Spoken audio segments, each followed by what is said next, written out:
क्या आप जानते हैं, कभी भारत वह देश था जहां दुनिया के लोग पढ़ने आते थे, लेकिन आज भारत की शिक्षा व्यवस्था को लेकर कहा जाता है कि हम दुनिया से 50 से 100 साल पीछे हैं। तो आखिर ये अंतर क्यों आया और क्या भारत फिर से विश्व गुरु बन सकता है? चलिए जानते हैं इस पूरे सफर की कहानी। भारत की शिक्षा, अतीत, वर्तमान और भविष्य। भारत की शिक्षा परंपरा हजारों साल पुरानी है। नालंदा, तक्षशिला, विक्रमशिला, वल्लभी ये सिर्फ नाम नहीं बल्कि विश्व के पहले विश्वविद्यालय थे। यहाँ गणित, चिकित्सा, राजनीति, दर्शन, खगोल शास्त्र और योग जैसे विषय पढ़ाए जाते थे।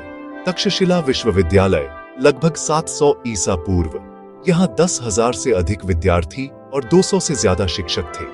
नालंदा विश्वविद्यालय स्थापना 6वीं शताब्दी। दुनिया का सबसे बड़ा विश्वविद्यालय माना जाता था। विद्यार्थी चीन, कोरिया, मंगोलिया और श्रीलंका से यहाँ पढ़ने आते थे। उस समय भारत शिक्षा के मामले में दुनिया से सैकड़ों साल आगे था। भारत की शिक्षा प्रणाली को सबसे ज्यादा नुकसान विदेशी आक्रमणों और अंग्रेजी शासन के दौरान हुआ।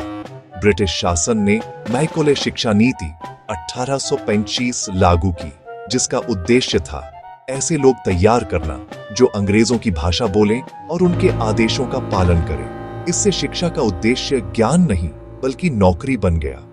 रचनात्मक सोच, वैज्ञानिक दृष्टिकोण और शोध कार्य लगभग समाप्त हो गया। अब भारत में शिक्षा की पहुंच बहुत बढ़ चुकी है। हर गांव में स्कूल हैं और हर जिले में कॉलेज।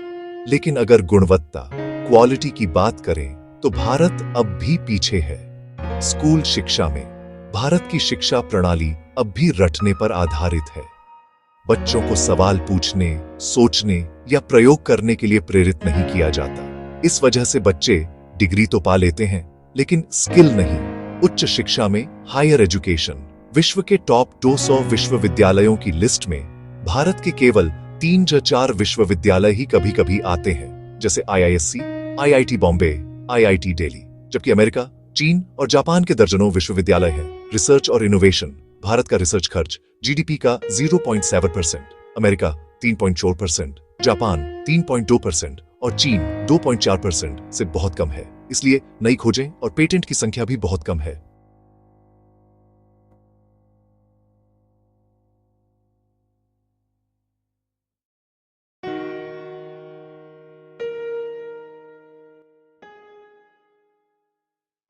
एक, रटने वाली शिक्षा प्रणाली, रोट लर्निंग।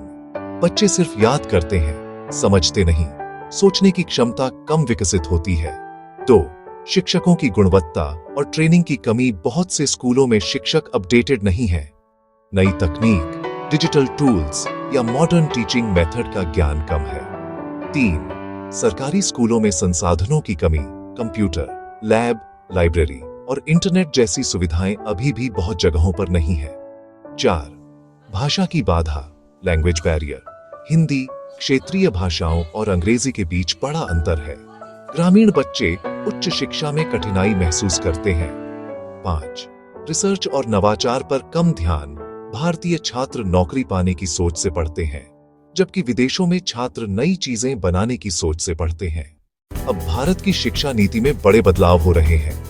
नई शिक्षा नीति NEP 2020 10+2 की जगह 5+3+3+4 संरचना।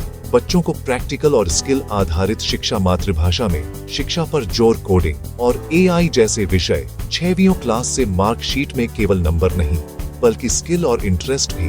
डिजिटल शिक्षा क्रांति, स्वयं, दीक्षा, ई-पाठशाला, NPTEL जैसे platform, Byju's, Unacademy, Khan academy जैसे निजी प्लेटफॉर्म। अब गांवों में भी मोबाइल से पढ़ाई संभव। सरकारी योजनाएं, समग्र शिक्षा अभियान, PM ई-विद्या, अटल टिंकरिंग लैब्स, इनोवेशन को बढ़ावा देने के लिए। अगर आज की तुलना करें तो कहा जा सकता है भारत शिक्षा में विकसित देशों से तकनीकी और गुणवत्ता के स्तर पर 50 से 100 साल पीछे है। लेकिन अच्छी बात यह है कि भारत की युवा आबादी और डिजिटल क्रांति इस अंतर को तेजी से घटा रही है। अगर आने वाले 20-25 सालों में हम रिसर्च, इनोवेशन और क्वालिटी टीचिंग पर ध्यान दें तो भारत फिर से विश्व गुरु बनने की राह पर लौट सकता है।